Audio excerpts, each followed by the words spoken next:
Hi everyone, ఇక్కడ నేను బొమ్మిడాయల పులుసు చూపించబోతున్నానండి. ముందుగా పసుపు ఉప్పు వేసి క్లీన్ చేసుకున్నాను.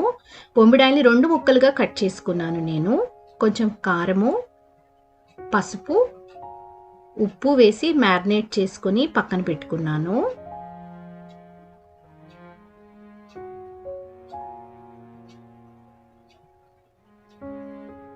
ఇప్పుడు కొంచెం చింతపండు తీసుకొని నీళ్లు వేసుకొని నానబెట్టి పక్కన పెట్టుకున్నాను.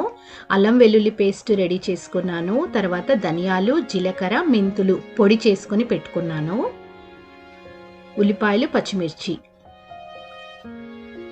ఇప్పుడు స్టవ్ పైన ప్యాన్ పెట్టుకొని ఆయిల్ వేసుకున్న తర్వాత తరిగి పెట్టుకున్న ఆనియన్స్, పచ్చిమిర్చి వేసి వేగిన తర్వాత అల్లం వెల్లుల్లి పేస్ట్ వేసుకున్నాను.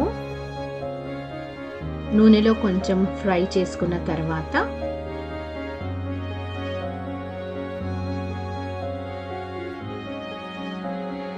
మ్యారినేట్ చేసి పెట్టుకున్న చాప ముక్కలు వేసేసుకున్నాను. ఈ చేపలు నూనెలోనే ఒక 2 minutes ఫ్రై చేసుకున్నానండి నేను.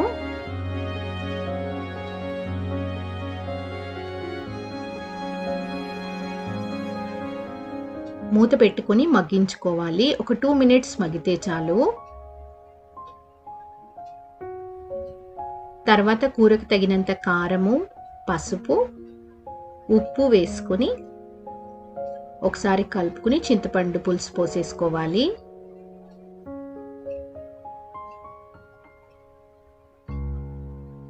మీడియం ఫ్లేమ్లో పెట్టుకొని చేపలు ఉడికేంత వరకు కూర ఉడికించుకోవాలి. చేపల కూర ఉడికిపోగానే నూనె పైకి తేలుతుంది. ఆ టైంలో మనం ముందుగా చేసి పెట్టుకున్న పొడి వేసేసుకుని 1 స్పూన్ బాగా కలుపుకొని కొత్తిమీర వేసుకోవాలి లాస్ట్లో.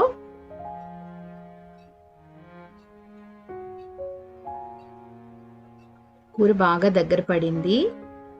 కొత్తిమీర వేసుకొని స్టవ్ ఆఫ్ చేసుకుంటే యమ్మీ టేస్టీ బొమ్మిడాయల పులుసు రెడీ.